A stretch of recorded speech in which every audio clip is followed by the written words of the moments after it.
Hello friends, स्वागत आपका home tuition channel पे। दोस्तों, जैसा कि आपको पता है कि आज 27 तारीख के तीनों शिफ्ट के पेपर हो चुके हैं और दोस्तों जिस लेवल के यहाँ पे मैथ के क्वेश्चन आ रहे हैं उसी लेवल के उसी पैटर्न पे हम आपको ये मॉक टेस्ट दे रहे हैं दोस्तों। ठीक है, बहुत सारे बच्चों की डिमांड थी कि सर आप मॉक टेस्ट को कंटिन्यू रखो, मैथ के और रीजनिंग को, तो कोशिश करते हैं कंटिन्यू रखने की।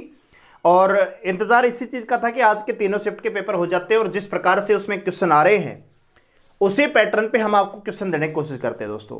और मैंने दोस्तों हर मॉक टेस्ट में आपको यही कहा है कि ऐसे ही क्वेश्चन आएंगे, ऐसे ही क्वेश्चन आएंगे, लेकिन आपके कमेंट क्या आते थे, सर ऐसे ही क्वेश्चन आएंगे क्या? मैथ है वो बिल्कुल आसान आ रहा है, एक दो क्वेश्चन है जो मॉडरेट लेवल के हैं, यानी मॉडरेट का मतलब है वहां पे आपको कैलकुलेशन करनी पड़ेगी। नहीं तो 3 शिफ्टों में जो पेपर आए हैं आज के, उनके एनालिसिस के आधार पे, उनके जो क्वेश्चंस के पैटर्न को देखकर जो यहां पे क्वेश्चन बनते हैं वही मैं यहां पे लेके आया हूं दोस्तों। अब ये क्वेश्चन आपको इजी लगते हैं, हार्ड लगते हैं, ये आप खुद डिसाइड कीजिए। ठीक है, तो चलिए शुरू करते हैं आज की क्लास। आपके आने वाले एग्जाम में भी जिनका पेपर कल है परसों है, उनको भी इन्हीं पैटर्न्स पे क्वेश्चन मिल सकते हैं। इन्हीं पैटर्न पे नहीं तो इसी लेवल के आपको क्वेश्चन मिलेंगे। आप खुद अपना एनालिसिस कर लेंगे कि क्या आपको इस प्रकार के क्वेश्चन आते हैं या नहीं आते हैं। ठीक है, तो लेते हैं पहला सवाल। पहला सवाल आज ये पूछा गया था कि वर्त की त्रिज्या, आगे जो क्वेश्चन है वो स्क्रीन पर दिखेंगे। पहला क्वेश्चन मैं आपको यहां पे मिला नहीं मेरे को, इसलिए मैं लिख दिया यहां पे। कह रहा है कि किसी वर्त की त्रिज्या को अगर 20% बढ़ा दिया जाता है तो उसके क्षेत्रफल में कितने प्रतिशत का बदलाव आएगा दोस्तों।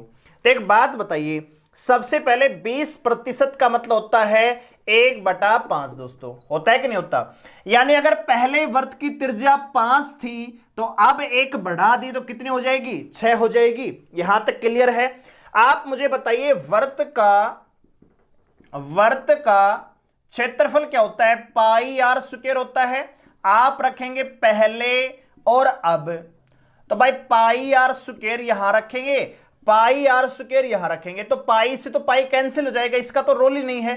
पहले आर कितना था? 5 था, तो 5 का स्क्वायर कितना दोस्तों? 25। यानी पहले वर्त का क्षेत्रफल 25 यूनिट होना था। आपने इसमें 20% का यानी 20% बढ़ा दी त्रिज्या, तो अब कितनी हो जाएगी? 6। तो 6 का स्क्वायर 36। यानी जो क्षेत्रफल पहले 25 यूनिट था आज वो 36 यूनिट है। कितना बढ़ा है दोस्तों? 11। तो ये 11 बढ़ा है कितने पर? 25 पर। तो 100 पर कितना दोस्तों काटेंगे? यहां पे आएगा 44% दोस्तों। ठीक है, अगर वर्त की त्रिज्या को अगर आप 20% बढ़ा देते हो तो इसके क्षेत्रफल में 44% का इंक्रीजिंग आ जाएगा। इस सवाल को दोस्तों आप डायरेक्ट भी कर सकते थे। कैसे? डायरेक्ट करने का जो ये वर्त से संबंधित है दोस्तों, यहां पे डायरेक्ट आता, परसेंटेज परिवर्तन निकलता यहां पे पहली बार, यानी इस समतुल्य बट्टा वाले से a + b + ab अपॉन 100 से, कि पहले कितना बड़ा है? 20%। 20 + 20, 20 + 20 क्यों किया है? क्योंकि वर्त का क्षेत्रफल होता है आर स्क्वायर, यानी आर है वो 2 बार इंक्रीज कर रही है। तो 20 + 20 + 400/100, तो ये तो कट जाएगा, तो 20 और 20 40 और 4 44% का यहां पे बढ़ाव मिलेगा वर्त के क्षेत्रफल में। ठीक है दोस्तों, तो एक सवाल ये आया था आज और यही सवाल, इसी पैटर्न पे सवाल आपको आगे मिल सकते हैं। चलिए अगला सवाल लेते हैं। कह रहा है कि किसी संख्या में 56 से भाग देने पर 29 शेष बचता है, तो उसी संख्या को 8 से भाग देने पर क्या शेष बचेगा दोस्तों। तो देखिए 56 से भाग देते हैं तो शेष बचता है 29, और कह रहा है कि 8 से भाग दें तो शेष क्या बचेगा दोस्तों। तो आप मुझे बताइए, जो पहला भाजक है क्या ये दूसरे का मल्टीपल है? मतलब 56 है, क्या ये 8 का मल्टीपल है दोस्तों? आप कहेंगे सर बिल्कुल है। तो आप कुछ मत कीजिए, आप सीधा 29 को भाग दे दीजिए 8 से, तो 8 या 24, कितना बचेगा दोस्तों? 5। जब किसी संख्या को 56 से भाग देने पर अगर 29 शेष बचता है, तो यदि उस संख्या को 8 से भाग दिया जाएगा तो 5 शेष बचेगा। आप देख रहे हैं 56 है, ये मल्टीपल है 8 का, तो आपको कुछ नहीं करना, पहले रिमाइंडर में दूसरे भाजक का भाग दे देंगे और जो रिमाइंडर यहां पे निकल के आएगा वही आपका आंसर हो जाएगा। ठीक है दोस्तों, तो उम्मीद करता हूं ये सवाल भी आपको समझ में आया होगा। अगली शिफ्टों में इस प्रकार का क्वेश्चन देखने को मिल सकता है। अगला सवाल, इस प्रकार का कोई क्वेश्चन आज आया था, एग्जैक्ट क्वेश्चन तो हमें नहीं मिल पाया, लेकिन हमने पैटर्न को समझने की कोशिश की है। और क्वेश्चन आपके सामने स्क्रीन पर है कि 8961 में कौन सी लघुत्तम संख्या जोड़ें कि वह 84 से पूर्णतः विभक्त हो जाए। दोस्तों अब देखिए, मान लीजिए मुझे पेपर सोल्व करना है, तो मैं कैसे करूंगा? मैं डायरेक्ट, मुझे कुछ याद नहीं आ रहा है, मैं यहां पे डायरेक्ट करूंगा। 8961 लिखा है दोस्तों, मैं इसको 84 से भाग दूंगा। ठीक है, 84 एक कम 84, कितना बचेगा? 5, 61 हम उतार लेंगे, ये जाएगा 6 बार, 6 चौक 24, सलपाई 2, 6 48 और 2 50, 11 में 4 गई 7, 57। जब आप इस संख्या में 57 जोड़ देंगे तो ये संख्या 84 से पूरी पूरी भाग जाएगी। यानी मुझे क्या जोड़ना है? 57 यहां पे जोड़ना पड़ेगा, यानी कि ऑप्शन बी मेरा आंसर हो जाएगा। बताइए, कुछ है ऐसे सवालों में? कुछ भी दम नहीं है। मैथ में अगर आपने हमारे मॉक टेस्ट को डेली अटेम्प्ट किया होता तो 15 में से 15 लेने का मादा आपके अंदर विकसित हो चुका होता। दोस्तों अगला सवाल देखिए, कह रहा है कि 5 अंकों की वह लघुत्तम संख्या, एलसीएम एचसीएफ से क्वेश्चन आ रहे हैं दोस्तों। ठीक है, और यही क्वेश्चन आ रहे हैं जो आपको मैं करवा रहा हूं। कह रहा है कि 5 अंकों की वह लघुत्तम संख्या बताइए जो 12, 18, 21 से पूरी पूरी भाग जाती हो। तो मैं यहां पे फिर से ऑप्शन का ही सहारा लूंगा। ठीक है, 10,224, क्योंकि मेरे पास इतना टाइम नहीं है कि सवाल को मैं सोल्व करके फिर टिक करूं। ठीक है दोस्तों, तो मैं आपको जो इस अप्रोच से करवाने की कोशिश करता हूं वही आप अप्लाई कर सकते हो। इसके अलावा आपके पास अगर कोई मेथड है बढ़िया सा, शॉर्ट ट्रिक है, तो आप उससे कर सकते हो। ठीक है भाई, देखिए इनमें से कोई एक ऐसी संख्या है जो 12 से भी भाग जाती है, 18 से भी भाग जाती है, 21 से भाग जाती है। तो एक बात बताइए, अगर कोई संख्या 21 से भाग जाती है तो क्या 21 के फैक्टर से भाग नहीं जाएगी? डेफिनेटली जाएगी। यानी कि अगर कोई संख्या 21 से भाग जाती है तो वो 3 से भी भाग जाएगी, वो 7 से भी भाग जाएगी। तो हम सबसे पहले 3 का भाजकता का नियम चेक करते हैं। तो 6, 5, 11, 2 13 और 3 16, ये हमारा आंसर हो ही नहीं सकता। 5, 3, 8, 2 10 और 1 11, ये भी हमारा आंसर नहीं हो सकता। यहां पे देखते हैं तो 4, 4, 8 और 1 9, यहां पे 8 और 1 9। अब 2 ऑप्शन आपके फंस गए। आपने 3 का चेक किया, 2 ऑप्शन आपने बाहर कर दिए, बच गए 2। अब आप 7 का चेक कर लीजिए, क्या ये संख्या 7 से भाग जाती है? तो 7 से भाजकता का नियम क्या है? जैसे मान लीजिए 10, 224 आपको संख्या दे रखी है, 3 3 के पेयर बनाइए, इस पे 0 लगा दीजिए। अब आप इसमें से 10 घटाइए, कितना बचेगा? 4, 1, 2। क्या ये संख्या 7 से भाग जाती है दोस्तों? नहीं जाती। 7 1 की 0, तो ये आपका आंसर नहीं हो सकता, केवल ये आंसर आएगा। ऑप्शन सी इस सवाल का राइट आंसर होगा। ठीक है दोस्तों, ये वो 5 अंकों की सबसे संख्या है जो 12, 18, 21 तीनों से भागे जाएगी दोस्तों। तो आपको करना ही कुछ नहीं है, भाजकता का नियम लगाना है दोस्तों। मैं आपको समझा रहा हूं यहां पे, इसलिए मैंने ऑप्शन लिखे हैं, फिर आपको मैं लॉजिक बता रहा हूं, इसलिए टाइम लगता है, आपको मात्र 5 सेकंड का टाइम लगेगा। अगला सवाल देखिए, डेसिमल से भी क्वेश्चन आ रहा है, तो डेसिमल में इसी लेवल का क्वेश्चन आ रहा होगा। ठीक है, और हमें जिस प्रकार से मिला है क्वेश्चन वो इसी प्रकार का है, कुछ अलग पैटर्न पे है। मतलब आपको a + b का स्क्वायर जो हमारी इक्वेशन है उनके आधार पे भी क्वेश्चन मिल सकते हैं, या इस प्रकार से मिल सकते हैं। तो यहां पे जो संख्या दे रखी है 0.2 के ऊपर बार है, प्लस 0.3 के ऊपर बार है, प्लस 0.32 के ऊपर बार है। तो मैंने आपको बताया है कि आप ये नंबर लिखिए 2, जितनी संख्याओं के ऊपर बार है उतनी बट्टे में 9 लिख लीजिए, प्लस 3/9, प्लस ये 32 है। अब यहां पे 2 अंकों के ऊपर बार है, तो यहां पे क्या आएगा? 9 9।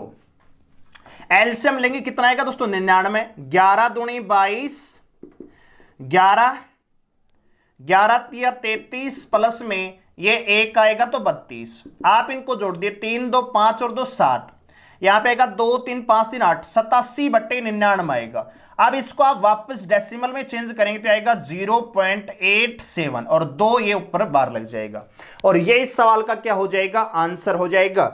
यानी कि ऑप्शन ए ही इस सवाल का क्या होगा? राइट आंसर होगा। तो ऐसे सवाल अगर एग्जाम में आते हैं तो घबराने की बिल्कुल आवश्यकता नहीं है दोस्तों, बिल्कुल सिंपल वे में आप उस सवाल को सोल्व कर देंगे अगर आपने अगर हमारी डेली क्लास अटेम्प्ट की है। अगला सवाल देखिए, ये जो क्वेश्चन हम ले रहे हैं दोस्तों, जैसे आज तीनों शिफ्टों में पेपर आए हैं उन्हीं के एनालिसिस के आधार पे हम आपको करवा रहे हैं। ठीक है दोस्तों, सवाल है कि 243 की पावर है 0.16 गुणा में है 243 की पावर है 0.04। तो आप जानते हैं जब बेस समान हो, जैसे मान लीजिए दे रखा हो 1 की पावर, इस प्रकार से दे रखा हो 1 की पावर m गुणा में 1 की पावर b, तो आप जानते हैं कि जब बेस समान है तो पावर क्या हो जाती है, जुड़ जाती हैं। तो मैं यहां पे लिख सकता हूं 243 की पावर 0.16 और 0.4 कितना आएगा, 0.20 हो जाएगा। यस और नो, 0.20 का मतलब 0.2 भी लिख सकते हैं। इसका मतलब क्या है, आप इसको चेंज करेंगे 243 की पावर 2/10 आएगा, इसका मतलब 1/5। आप जानते हैं क्या है, 3 की पावर 5 है ये। 243 का मतलब होता है 3 की पावर 5 की पावर 1/5 है। 5 से 5 कैंसिल हो जाएगा, सवाल का आंसर कितना जाएगा, 3 आ जाएगा दोस्तों। ठीक है, तो उम्मीद है आपको सवाल आपको समझ में आया होगा। दोस्तों अगर आपको ये वीडियो समझ में आ रही है, पसंद आ रही है, तो वीडियो को लाइक जरूर करेंगे और चैनल को सब्सक्राइब कर लीजिए। ठीक है, डेली एनालिसिस के लिए। दोस्तों अगला सवाल देखिए, इस प्रकार का सवाल आज एग्जाम में आया है। ठीक है, पहली शिफ्ट में कह रहा है कि 30 संख्याओं का औसत है। एग्जैक्ट यही सवाल नहीं आया, इस पैटर्न पे सवाल आया है। ठीक है दोस्तों, 30 संख्याओं का औसत है वो 15 है। इनमें से पहली 18 का औसत 10 है, अगली 11 का औसत 20 है, तो अंतिम संख्या ज्ञात कीजिए। आप बिल्कुल आराम से चले जाइए, 30 संख्याओं का योग। ठीक है, 30 संख्याओं का योग निकाल लीजिए। कैसे आएगा, 15 गुणा में 30 बराबर कितना आएगा, 450। कह रहा है कि पहली 18 का, तो पहली 18 का योग, तो 18 गुणा में 10 बराबर कितना दोस्तों, 180। अंतिम 11 का जो योग आएगा वो आएगा 11 गुणा में 20, कितना आएगा, 220, यानी कि 00400। यानी कि टोटल कुल मिलाकर 29 संख्याओं का जो योग है वो 400 है। सभी 30 संख्याओं का योग 450 है। तो मुझे बताइए अंतिम संख्या क्या होगी, क्या 50 नहीं होगी, बिल्कुल होगी। तो यही इस सवाल का आंसर होगा। ठीक है, मैं आपको डिटेल में बता रहा हूं, आपको ये करना था। इसका डायरेक्ट भी सूत्र आता है कंपैरिजन से, वो भी आप लगा सकते थे। ठीक है, तो सवाल का आंसर आ जाएगा 50, ऑप्शन डी राइट आंसर हो जाएगा। ठीक है दोस्तों, आगे बढ़ते हैं अगले सवाल पर। यह सवाल भी आज एग्जाम में आया हुआ था सेकंड शिफ्ट में, इस प्रकार का कह रहा है कि चीनी के मूल्य में 20% की वृद्धि हो जाती है, तो चीनी की खपत में कितने प्रतिशत की कमी की जाए ताकि उसमें होने वाले खर्च में। तो देखिए डायरेक्ट देखिए, देखो कमी निकालनी होगी तो आपको वृद्धि दी जाएगी, और वृद्धि निकालनी होगी तो आपको कमी दे दी जाएगी। तो यहां पे क्या निकालना है, कमी। वृद्धि दे रखी है तो करना क्या है, आपको दे रखा है वृद्धि, तो वृद्धि है तो वृद्धि लिखिए प्लस में 100 बटे में क्या लिखना है, 100 प्लस में वृद्धि। वृद्धि है तो 100 में जोड़ दीजिए, कमी है तो 100 में से घटा दीजिए और गुणा में 100 आ जाएगा। अगर वृद्धि निकालनी होगी तो कमी दी जाएगी, तो करना क्या है, कमी है तो कमी को कम ही कर दो, 100 माइनस कमी। ठीक है, और गुणा में 100, बस ये डायरेक्ट लगा दीजिए। तो पूछा क्या है, यहाँ पे कमी निकालना है, तो भाई 20/120 आ जाएगा, गुणा में 100। 1/6 का मान होता है 16 सही 2/3%। इस सवाल का आंसर आ जाएगा, यानी कि option C is right answer. इससे बड़ा लेवल तो आ ही नहीं रहा एग्जाम में। ठीक है, और हमने तो इससे भी अच्छे लेवल के क्वेश्चन आपको करवाए थे। ठीक है, तो आप बिल्कुल निश्चिंत रहिए मैथ से दोस्तों। 15 में से 15 आप कर सकते हैं अगर आप डेली मैथ पढ़ते हैं या डेली मॉक टेस्ट भी कर रहे हैं। हमारे जितने मॉक टेस्ट हमने कराए हैं मोर देन सफिशिएंट, हमने 22 से ऊपर आपको कंप्लीट मॉक करवाए हैं पूरे 100 नंबर के, तो उसमें भी हमने मैथ करवाया है। इसके अलावा 20 से ऊपर अब तक हम आपको मैथ के मॉक टेस्ट करवा चुके हैं दिल्ली पुलिस के रिगार्डिंग दोस्तों। ठीक है, केवल मैथ के। अगला सवाल देखिए, कह रहा है कि चीनी के भाव में 25% की कमी हो जाने से एक आदमी 7.5 किलो यहां पे चीनी ज्यादा खरीद पा रहा है, तो चीनी का प्रारंभिक मूल्य क्या है। देखो 25% की कमी हुई तो 7.5 किलो ज्यादा ले आया।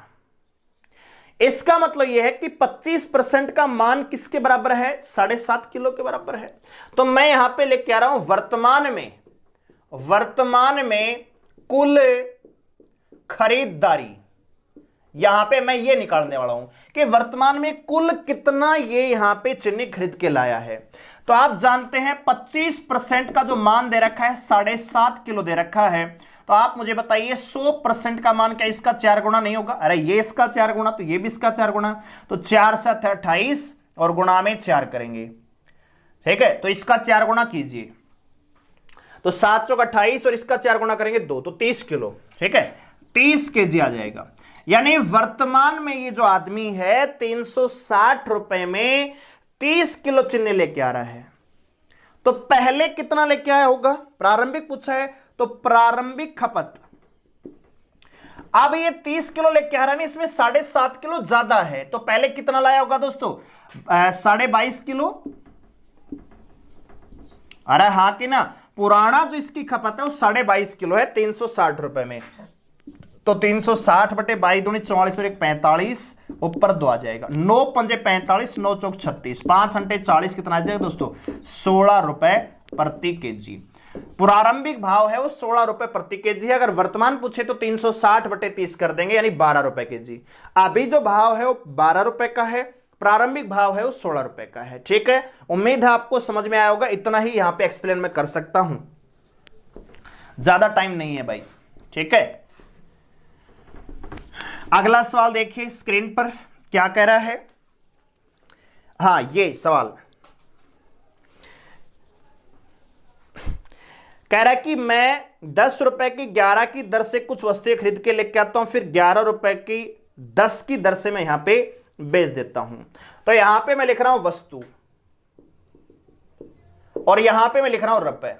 तो शुरुआत में 11 वस्तु लेके आया 10 रुपए की, दोबारा क्या कर रहा है वो 10 वस्तुएं बेच रहा है 11 रुपए में। ऐसा ही तो है, कुछ मत कीजिए, क्रॉस मल्टीपल कर लीजिए। 10 दाई 100, ये आ जाएगा सीपी। ऐसे करेंगे 11 है 121, ये आ जाएगा एसपी।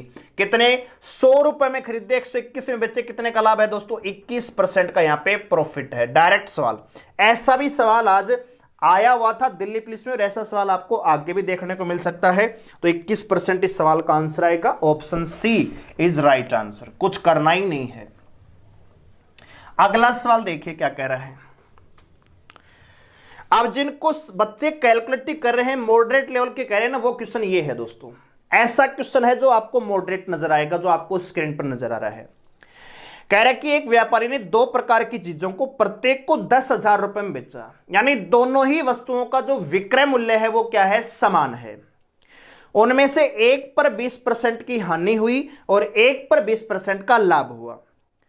तद अनुसार पूरे सौदे में उसे कितने % का लाभ या हानि हुआ? तो दोस्तों इसमें जो 10,000 रुपए है इसका कोई मतलब ही नहीं है। कैसे?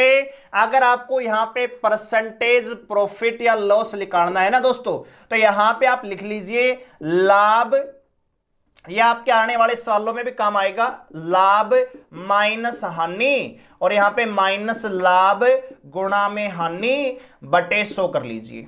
अगर आपका मान 100 से नीचे आएगा मतलब हानि हुई है, 100 से कितना ज्यादा आएगा उतना ही % की लाभ हुआ है। देखिए जैसे पहले को 20% लाभ पर, दूसरे को 20% हानि पर, माइनस क्या आएगा? 400 बटे 100 आएगा। ये 20 से 20 कैंसिल, यहां पे क्या आएगा? माइनस का 4, और माइनस का 4 आपको दर्शाता है हानि को, यानी कि सौदे में से 4% की क्या होगी? हानि होगी। अगर यहां पे मान लीजिए मान आता है आपका 104%, तो 104 का मतलब 100% से ज्यादा 4 है, तो इसका मतलब वहां पे 4% क्या हो जाता है? लाभ हो जाता है। तो यहां पे क्या है? -4। माइनस है हमेशा हानि को दर्शाता है, प्लस हमेशा प्रॉफिट को दर्शाता है। तो यहां पे सीधा आंसर आता 4% की हानि यहां पे होगी पूरे सौदे में। ठीक है, बताओ 10,000 रुपए का यहां पे कोई लेना देना है? कोई लेना देना नहीं है दोस्तों। अगला सवाल देखिए, इस प्रकार का सवाल भी आपके एग्जाम में आया हुआ था कि भाई 20%, 25% और 10% की 3 बट्टे हैं, तो समतुल्य बट्टा बताइए। तो आप जानते हैं समतुल्य बट्टा का जो सूत्र होता है a + b - ab/100 होता है। आप इसको सक्सेसिव कर सकते हो। 20% का मतलब होता है 1/5, 25% वाले 1/4 है, 1/10 है। ठीक है, तो 5 से 4 होगी, 4 से 3 होगी, 10 से 9 होगी। ऐसे भी कर सकते हो, 2 दूनी 4 और 2 पंजे 10, 5 5 25 चौक 100 और कट रहा है, कोई काट रहा है, 100 आएगा यहाँ पे। और यहाँ पे आएगा आपका 2 तिया 6, 6 नीम 54। 100 रुपए वाली वस्तु 54 में बिक्री है, कितने का यहाँ पे डिस्काउंट है दोस्तों? 46% का। तो आप ये डायरेक्ट निकाल सकते थे 46%।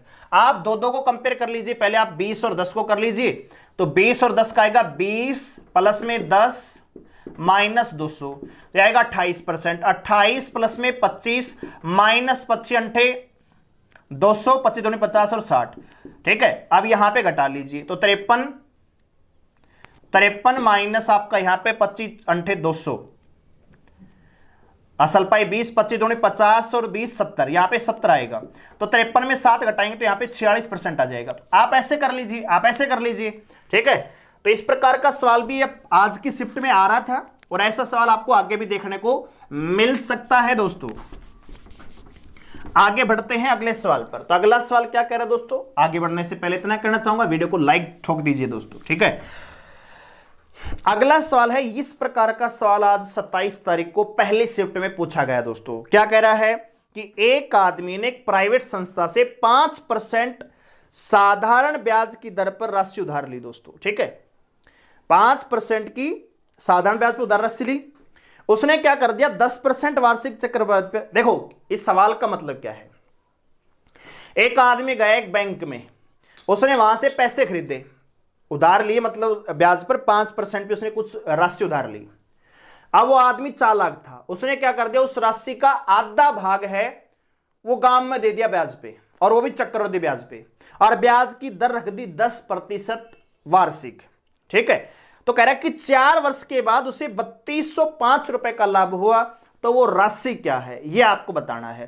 तो सबसे पहले दोस्तों एक बात बताइए, 4 वर्ष का अगर मैं यहां पे मूलधन आपका x रुपए मान लेता हूं, तो ये बैंक को कितना देगा दोस्तों? तो बैंक को देगा SI, तो x गुणा में 4 गुणा में, देखो x गुणा में 4 और रेट क्या है, 5% है यहां पे, तो 5/100 कैलकुलेट करेंगे, 5/20x आ जाएगा। ठीक है दोस्तों,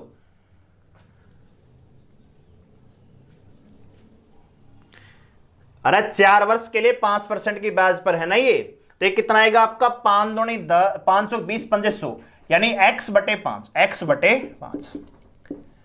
यानी इस व्यक्ति को अगर इसने मूलधन x रुपए बैंक से उधार लिया है, तो 4 वर्ष बाद इसे बैंक को इतनी राशि ब्याज के रूप में देनी पड़ेगी। प्रॉफिट कब होगा दोस्तों? जब ये चक्रवृद्धि ब्याज में से इस साधारण ब्याज को घटा देगा। चक्रवृद्धि ब्याज पर जो पैसा ये कमाएगा उसमें से साधारण ब्याज को घटा देगा, तभी तो ब्याज उसका प्रॉफिट बचेगा, इतना पैसा वो बचा लेगा।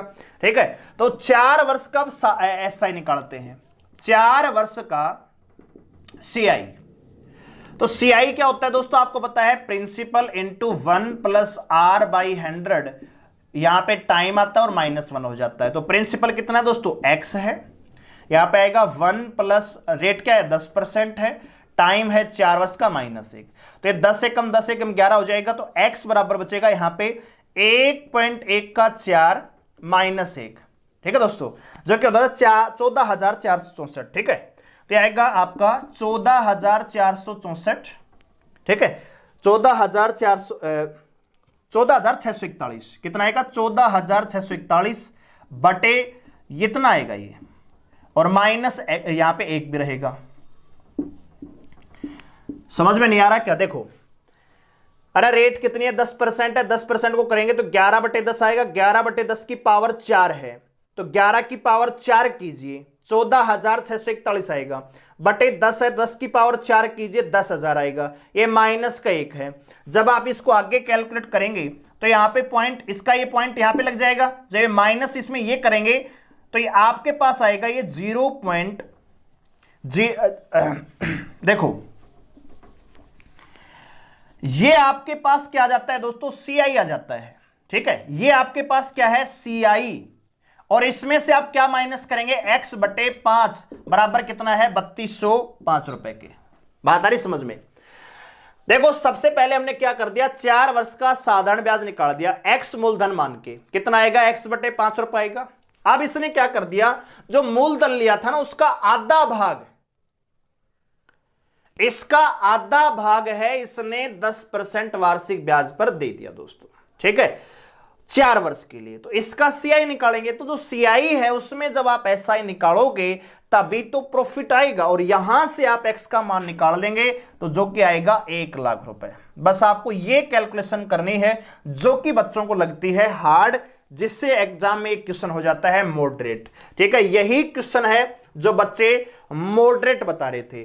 प्रिंसिपल यहां पे क्या है, 2 है बटे 2 और कर लेंगे यहां पे हर बार। ठीक है, और अब आप इसको कैलकुलेट कर लेंगे, इतनी राशि है, ये सीआई है, ये एसआई है। सीआई में से एसआई घटाएंगे तो प्रॉफिट है वो 3205 रुपए कमा रहा है, तो टोटल एक्स का मान यहां से निकल जाएगा 1 लाख रुपए। ठीक है दोस्तों, तो प्रिंसिपल कितना है दोस्तों, 1 लाख रुपए है दोस्तों। ठीक है, चलिए आगे बढ़ते हैं अगले सवाल पर। तो साधारण ब्याज से एक और सवाल आज पूछा गया था, और उसी पैटर्न पे हमने एक और सवाल आपको दिखाने की कोशिश की है, समझाने की कोशिश की है। तो क्या है वो सवाल, कह रहा है कि 15,000 रुपए की राशि पर 2 वर्ष के चक्रवृद्धि ब्याज और साधारण ब्याज का जो अंतर है वो 96 रुपए है।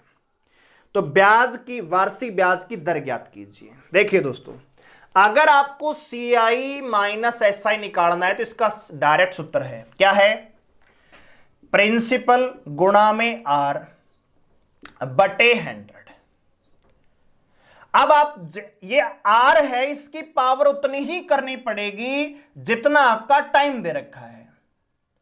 तो भाई आर की पावर यहां पे कितनी करनी पड़ेगी, 2 वर्ष का है, तो यहां पे आर स्क्वायर, तो बटे में भी 100 का स्क्वायर गुणा में 100 हो जाएगा।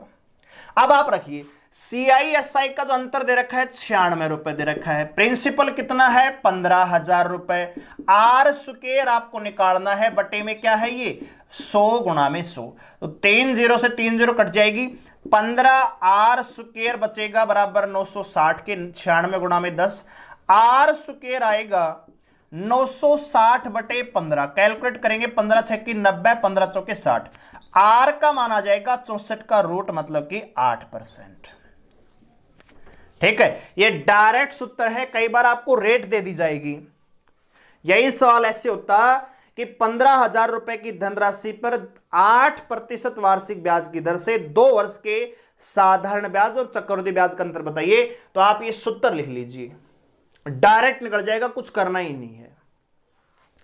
प्रिंसिपल रखेंगे 15,000, 8 की पावर 2 रखेंगे, अगर आपके पास दर होती, आपको ये निकालना होता मान लीजिए, तो प्रिंसिपल 15,000 गुणा में 8 की पावर 2 64 बटे 10,000, कैलकुलेट करते आपके पास 96 निकल के आता। यहां पे 96 दे रखा था, रेट आपको निकालना था तो उल्टा कर दिया, तो रेट कितना जाएगा 8% यहां पे आ जाता है दोस्तों। ठीक है, और एक सवाल यहां पे समय और कार्य से भी पूछा गया था, जो कि पैटर्न हमारे पास है, सवाल नहीं है पैटर्न है।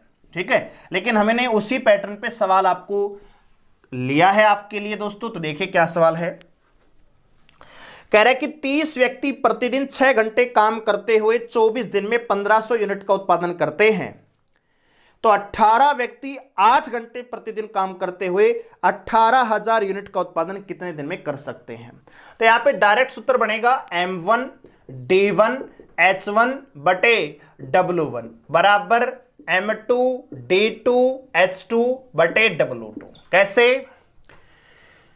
30 व्यक्ति हैं, M1 का मान कितना 30, 24 दिन काम करते हैं प्रतिदिन 6 घंटे के हिसाब से, और 1500 यूनिट का उत्पादन कर देते हैं। अच्छा जी, अब व्यक्ति कितने हैं 18। अच्छा जी, D2 का मान निकालना है, 8 घंटे प्रतिदिन काम करते हैं, तो कितने दिन में 1800 यूनिट का उत्पादन कर देंगे। 2 0 से 2 0 कैंसिल, ऐसे मत काट देना इसको, ऐसे कट जाएगा, ऐसे कट जाएगा, ऐसे कट जाएगा। ठीक है, अच्छा 6 से कटेगा, 6 कम 6, 6 तिया 18, 8 तिया 24 कट गए ये, और यहां पे आपका 15 दूनी 30, तो D2 का मान यहां पे आएगा 36। ठीक है, तो 36 दिन में इस काम को खत्म किया जा सकता है। ठीक है दोस्तों, तो ऑप्शन सी इस सवाल का आंसर आएगा, 36 दिन में 1800 यूनिट का उत्पादन कर देंगे अगर 18 व्यक्ति 8 घंटे प्रतिदिन काम करते हैं दोस्तों। तो ये थे हमारे सुपर 15 क्वेश्चन, जो कि आपकी आने वाली शिफ्टों के पैटर्न को यहां पे एक प्रकार से जज करते हैं। आप हमारे इन मॉक टेस्ट को अटेम्प्ट करते रहिए। मैथ में 15 में से 15 आपको कोई नहीं रोक सकता दोस्तों। और आप हमें कमेंट करके बताएं कि हम ये मैथ की जो सीरीज है दिल्ली पुलिस के लिए, ये कंटिन्यू रखें आपके एग्जाम तक या नहीं रखें दोस्तों। जैसा आपका फीडबैक रहेगा वैसा ही हम एक्शन ले लेंगे दोस्तों, ठीक है। तो मिलते हैं अगले वीडियो में, तब तक के लिए धन्यवाद, गुड बाय।